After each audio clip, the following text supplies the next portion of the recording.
So we will start, as we usually do, with our cast on. And the cast on that's usually used in brioche knitting is called a tubular cast on. It's also called an Italian cast on.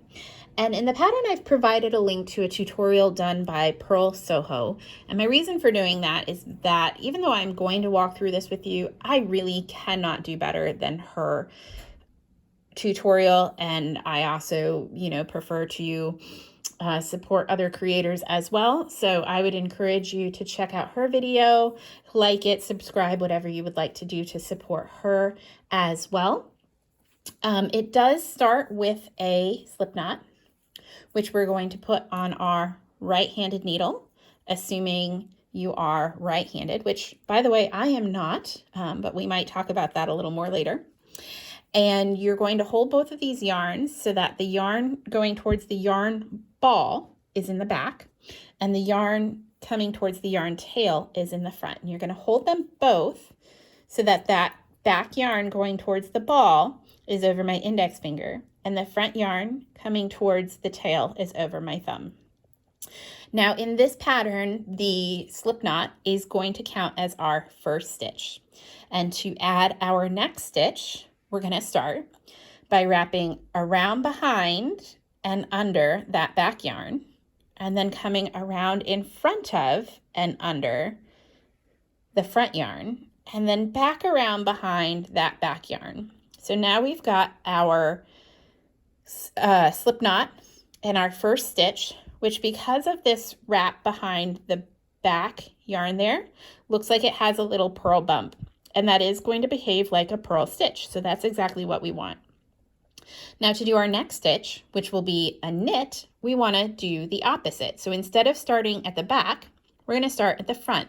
We're going to come around in front of and under that front yarn, and then around behind and under that back yarn, and then back under the front yarn again.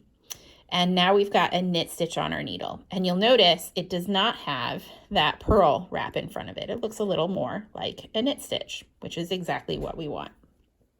Let's do one more purl stitch by starting in the back. So around behind and under the back yarn, around over and in front of the front yarn and under, and then back underneath that back yarn for a stitch that has a little purl bump there.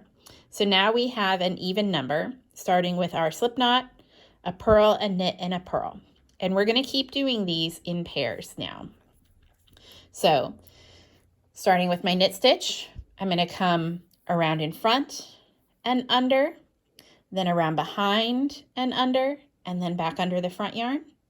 And then for a purl, around behind and under the back yarn, around in front of and under the front yarn, and back under that back yarn.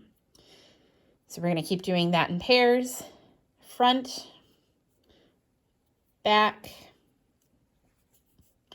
front, back, starting in front, starting in back, starting in front, starting in back.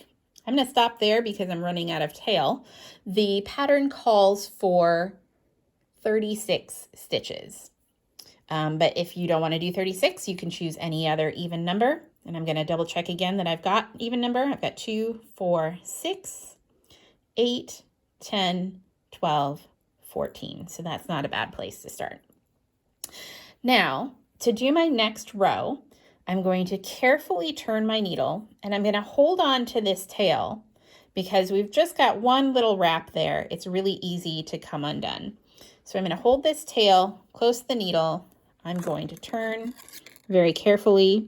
Now my yarn is in back, and I'm ready to start with a knit stitch. It was a purl on this side. It's going to be a knit on this side. This is where I will point out again that I am typically a left-handed knitter. When I do knit right-handed, it's continental. And if it looks a little bit clumsy as I'm doing that, it's because I am clumsy using my non-dominant hand. But because I love all of you, this is what I'm going to do today. So I'm going to go ahead and start with a knit stitch.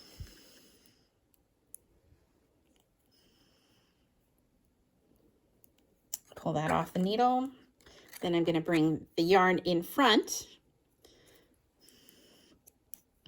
And for my purl, I'm going to slip that stitch with the yarn in front. Then I'm going to move the yarn to the back, and I'm going to continue knitting the knit stitches and slipping the purl stitches with the yarn in front, except that the rest of these I'm going to knit through the back loop. And that's just because when we do that cast on, they come on a little crooked, and this is how we're going to fix that. So I've knit through the back loop. I've brought the yarn to the front, and I'm going to slip the purl stitch, bring the yarn to the back, knit through the back loop, off the needle, yarn front, slip that purl, yarn to the back, and we're going to keep on going across the row that way.